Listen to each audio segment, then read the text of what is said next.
Pinagpalang araw mga kap, muli po yung lingkod, General Orion. Lady Orion. Lady, ano activity natin ngayon? Update po namin kayo sa aming mga alaga. Tara, sama kayo.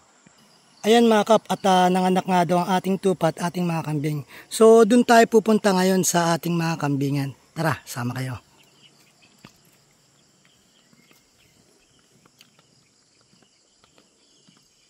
So, ito nga pala yung nalagay natin na waterproofing. Madulas yung fiberglass kapag ganitong basa. So, hindi pa natin natapos dito kasi nga expensive or magastos. So, naggawa muna tayo ng iba. So, update ko na rin kayo dito sa aking gym. Home gym. Dumating ang ating play truck. Yun, may play truck na tayo. Tara, punta tayo dun sa ating kambingan.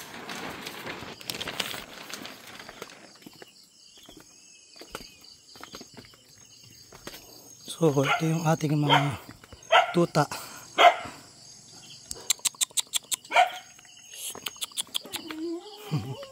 Yun sila. Diyan muna kayo. So, yung isang kambing natin mga kap, nanganak ng 3. Kaso nga lang, hindi nag-survive yung isa. 2 days lang ata yung isa, namatay na. So, ito nga pala na to yung mga buhangin na yan, nandun yan. Hindi may kita pala dito. So, may pinapagawa tayo dyan.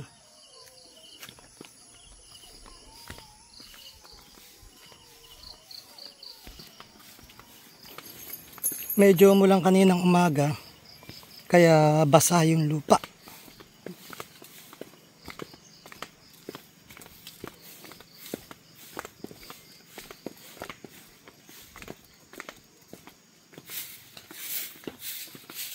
Yan nga pala si Pe. Yan.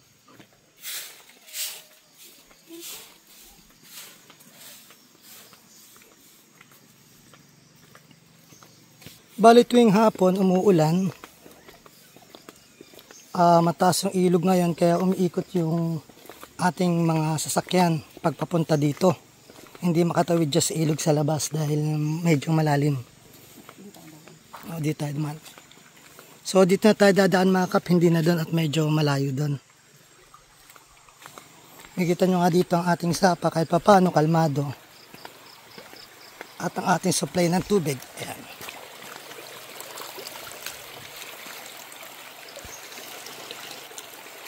Okay. Naglagay pa sila ng tulay blocks. Ganun din, mababasa ka rin naman. Dulas.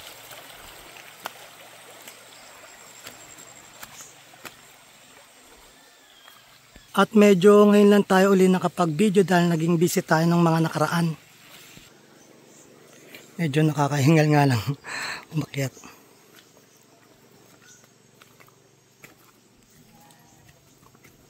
Ayun, namiyak na yung mga kambing kasi nga anong oras na hindi pa sila napapalabas.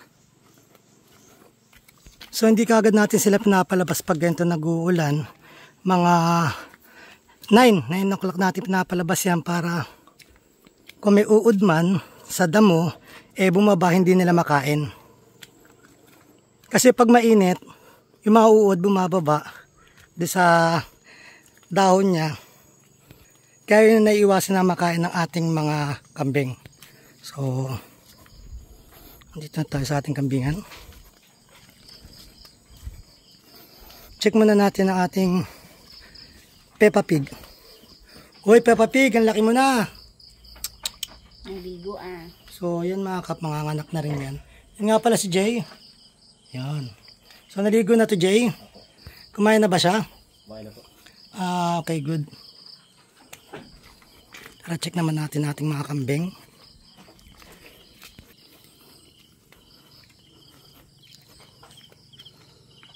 Ikat tayo dito sa ating kambingan. So, ingat lang, medyo madulas.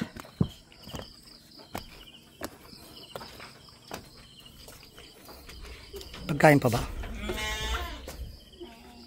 Meron pa, konti na lang. Ito yung nanganak ng 3, mga kap. So, namatay yung isa. Yung isang nanghihina. Naglagay tayo ng feeds para dagdag pagkain nila. Mamaya palalabasin na sila. And then ito naman yung tupang ng anak. Hello. Yan yung anak niya. Tapos ito yung isang kambing na nanganak. Bata pa to eh.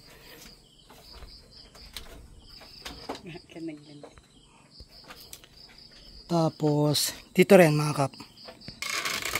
So ito mga bagong panganak rin. Yun at saka yun. Kita mo po. Iba kulay niya. So ito yung ating mga kambing at tupa. So sa tingin ko pwede na rin natin sila palabasin. Medyo namatay pala yung isang ano natin, hindi natin naagapan yung isang barako natin na bower. Dahil na ano siya, bloated. So hindi kaagad natin nabigay yung first aid kaya namatay kinatay na lang natin. So ito nga pala yung asin nila. And then naglagay muna tayo dito pansamantala ng kainan nila. Okay. So palabasin na natin. Ito mukhang Anto Ranger. Oh.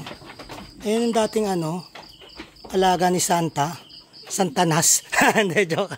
Santa Claus wala. So siguro palalabasin na natin to. Tara Jay, palabasin na natin mga alaga. So palabasin na natin silang mga para makain na rin ng damo. So nagdagdag lang tayo ng feeds para sa extra pagkain. Pati itong nanay. So pababalikin na lang sila mamaya. Bali may mga buntis pa tayong mga kambing, siguro mga 4 pa yan.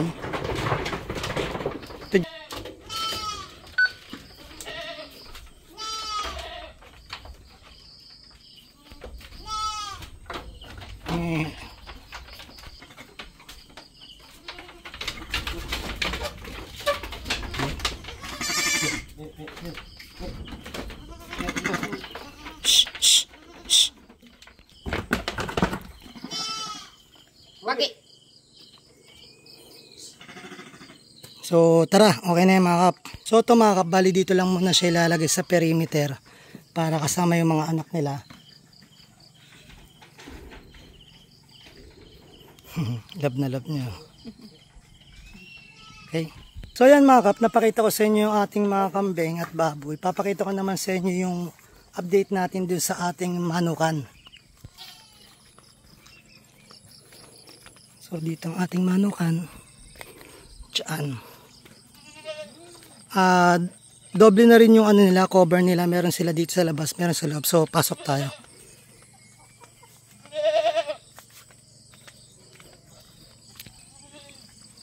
So may pinto na sila, may net pa dito.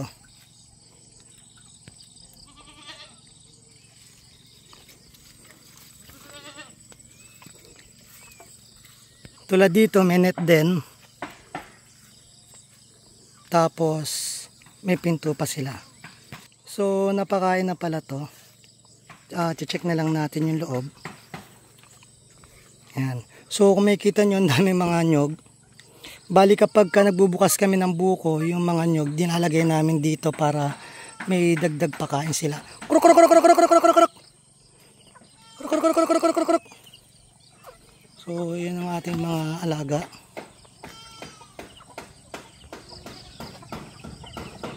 Krok krok krok krok krok krok krok. Check natin dito kung may ano pa. May naglilimlim.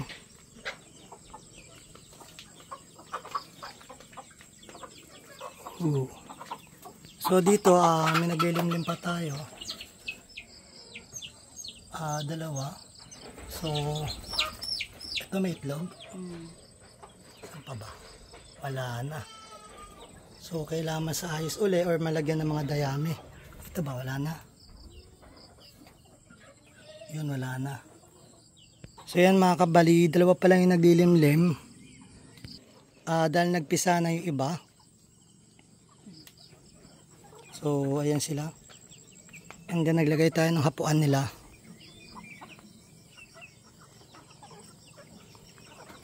Dito lahat sila sa lilim. Diyan sila sa loob. Pati yung mga sisiw.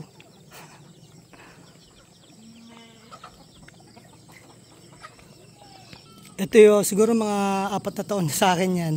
Wala na yung mga kasama niya. Baka maglagay tayo ng ganyan doon sa kabila dahil marami tayong yero. So baka mag-alaga ulit tayo ng bibe. Okay. So yun na yung mga kambing natin. Okay. Kung makikita nyo dito mga kap, may net tayo dito. Tapos may net tayo ulit dun sa kabila sa labas. Para kung sakali makatakas man sila dito, hindi tayo mahihirapan na papasukin sila. At saka itong taas net na rin para hindi sila lumalabas.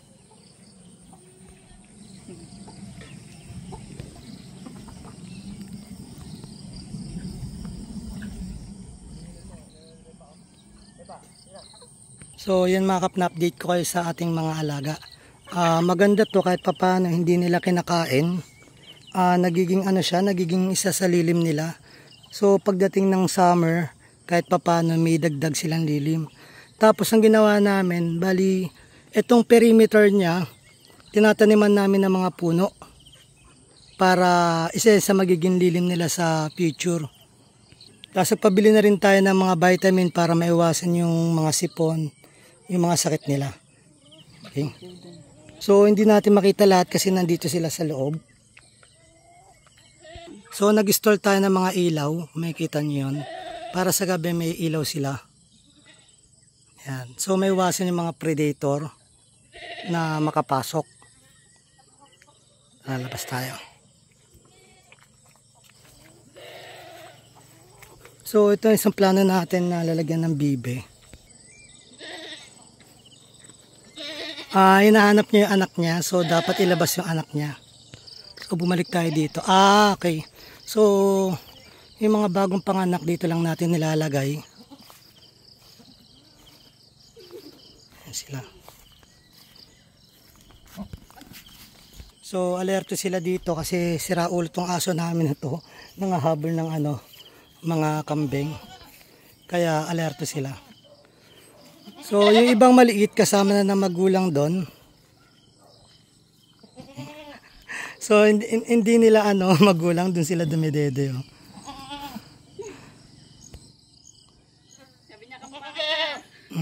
So kung makikita nyo doon si Alfred, umakit siya doon. Bali ang plano natin, taniman to ng mga puno hanggang doon sa taas. So yan mga kap, na-update namin kayo sa aming mga alaga. Muli po yung lingkod, General Orion. Lady Orion. At taos puso po nagpapasalamat sa inyo na walang sawang panonood sa aming mga video. Na sana po gabayan kayo ng Panginoon, sampunan yung mga pamilya, na sana po mingi tayo ng gabay sa Kanya, sa isip, sa salita at gawa, upang magampanan natin tungkulin natin dito sa mundong ibabaw, na naayon sa Kanyang mga kagusto at kahilingan. Muli po, maraming salamat. God bless.